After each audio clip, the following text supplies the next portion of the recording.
Berlatar belakang di mana manusia tidak bisa memesan makanan dengan GoFood. Sebuah pedalaman hutan batu langit mengawali film ini. Di pagi hari, di mana saat itu sedang berlangsung pemburuan hewan untuk persediaan makanan, di mana jaguar sedang ikut berburu bersama sang ayah dan kawanannya. Di sisi lain, ternyata si jaguar memiliki keistimewaan yang tidak dimiliki oleh warga suku lainnya, di mana jiwanya yang konon telah menyatu dengan alam rimba batu langit. Sementara itu, sebuah mitos nenek moyang memaksa si Ibro memakan biji kanjut tapir tersebut terkait rumor bahwa perkakas tempurnya terkenal minto atau dengan kata lain, ejakulasi dini. Las bolas son inútiles. Tiba-tiba insting si jaguar mendeteksi adanya sesuatu di balik gerakan dedaunan yang terhembus angin. Ternyata sekelompok suku dari wilayah lain datang untuk hanya sekedar numpang lewat saja. Ternyata mereka bermigrasi mencari tempat lain yang lebih aman untuk menghindari serangan dari suku Maya. Konon suku lain yang tinggal di pedalaman hutan mereka diburu dan ditangkap pasukan tersebut untuk dijadikan korban pada ritual persembahan kepada Dewa Matahari. Si jaguar mulai berfirasat bahwa hal buruk akan segera terjadi, namun dia seperti tak terlalu menghiraukan hal itu. Singkat cerita, mereka pun pulang membawa buruannya dan disambut dengan sukacita atas keberhasilan pemburuan mereka siang itu. Begitupun yang dirasakan si jaguar ketika penuh perjuangannya disambut hangat oleh anak sulungnya serta sang istri yang sedang hamil tua. Tiba pada suatu malam mereka berkumpul bersama ketua suku Batu Langit untuk sebuah ritual meminta bimbingan roh suci terkait firasat si jaguar siang tadi.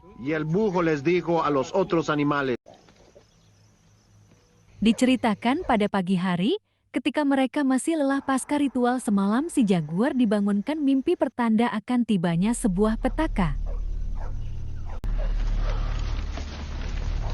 Tak lama dari itu, terjadilah penyerangan dari suku asing yang mengakibatkan pondok mereka porak-poranda.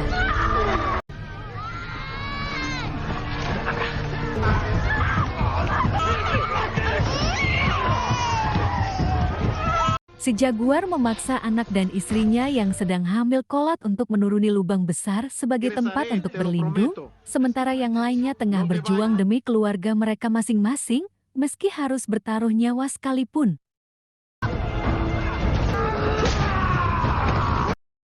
Tak tahan dengan situasi tersebut, si jaguar langsung menyulimbat si Bulet yang merupakan tangan kanan si Bargola, di mana dia adalah kapten pada penyerangan tersebut. Melihat si Bulet terancam, lantas si Bargola membekuk si jaguar hingga tak berdaya. Di sisi lain, terbukalah celah untuk si Bulet membalaskan dendamnya, maka dibantailah ayah dari si jaguar di hadapan mata kepalanya sendiri.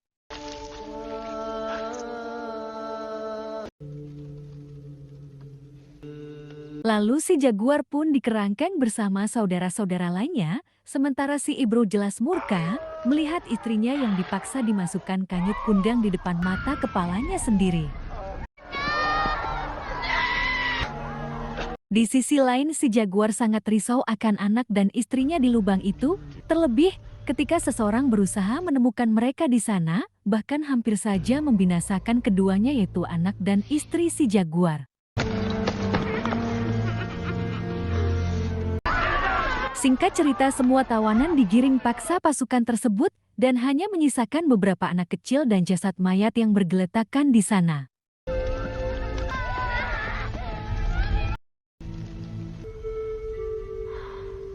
Pedih luka bekas penyiksaan tak membuat si Bulet iba kepada mereka, melainkan dia malah justru semakin ganas dan ingin melihat mereka semakin terluka. Vengan con nosotros.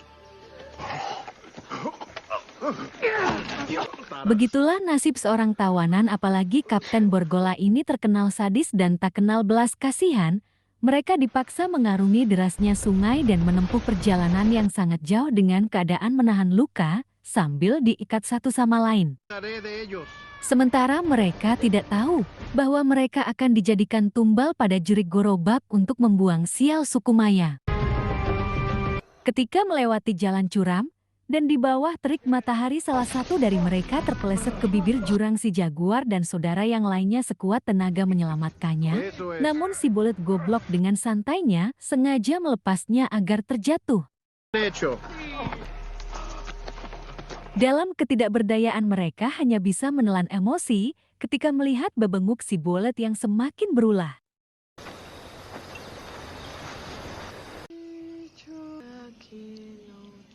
Perjalanan terus berlaju menembus dinginnya malam dalam hati si jaguar bersumpah akan membalas semua bajingan-bajingan itu. Si no encuentro a mi flor del cielo allí, Diceritakan esok harinya ditemui seorang bocah sedang menangisi jasad ibunya yang sudah tak bernyawa diduga wabah cacar telah memusnahkan warga lainnya juga. Tetapi ketika menatapi si jaguar si bocah seperti mengetahui tanda-tanda keistimewaan dalam diri si jaguar. Bahkan meramal akan datang sosok laki-laki belau, dura del día. di mana dipercaya sebagai seliran dewa yang dimana nantinya akan menghancurkan peradaban suku Maya Leleki itu adalah hantu bulau alias si jaguar. Di tempat lainnya ditemui sekumpulan orang dari suku pedalaman yang sedang ditawan dan dipekerjakan secara paksa. Mereka menderita hidup di sana karena tak ada jaminan kesehatan keselamatan BPJS, bahkan harus kelaparan di lahan jagung yang bukan untuk mereka makan. Sebagai tawanan yang baru saja datang, mereka ditandai dengan cat berwarna biru untuk kemudian dikorbankan pada hari persembahan, Pregúntale a mi hijo. sedangkan tawanan wanita dilelang sebagai perbudakan.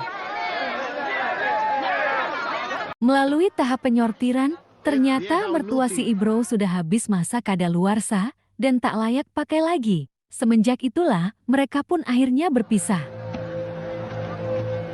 Menyusuri sebuah lorong si Ibro dan yang lainnya digiring ke sebuah tempat di mana mereka mulai paham bahwa di depan sana dewa kematian telah menunggunya. Ketakutan mulai menghinggapi mereka satu persatu dari mereka. Dikala riuh sorakan mengiringi setiap penggalan kepala yang jatuh dari atas piramid berdarah itu. Setelah melewati arak-arakan, kemudian mereka digiring menaiki puncak tertinggi piramida menuju podium Sang Algojo, untuk kemudian mereka dieksekusi satu persatu. Pahlawan dari suku Batu Langit pun berguguran satu persatu di tangan Sang Algojo. Keter-ketir bercampur marah bergejolak dalam jiwa si jaguar, di mana dua nyawa saudaranya lenyap dengan cara yang tragis. Tu furia este sacrificio.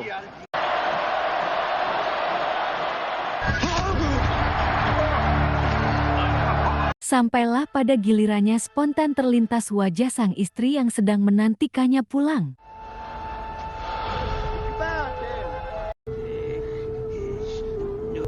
Ketika detik-detik eksekusi terjadi gerhana matahari total.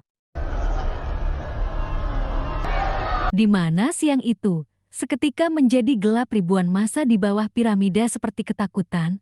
Bahkan seorang dukun kerajaan pun panik dan mengisyaratkan bahwa di sana telah terjadi keajaiban. Alhasil si Algojo tak jadi mengeksekusinya dengan alasan bahwa Dewa Matahari sudah cukup kenyang dengan darah yang telah dikorbankan.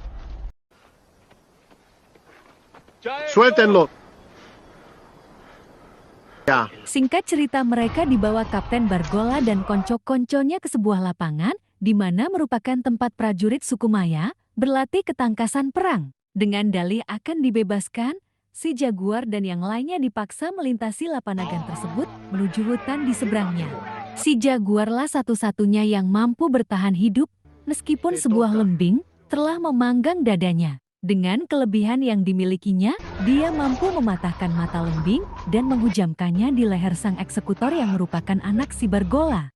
Dengan sisa kekuatan yang dimiliki oleh si jaguar, dia pun berusaha lari ke tengah hutan untuk menyelamatkan diri.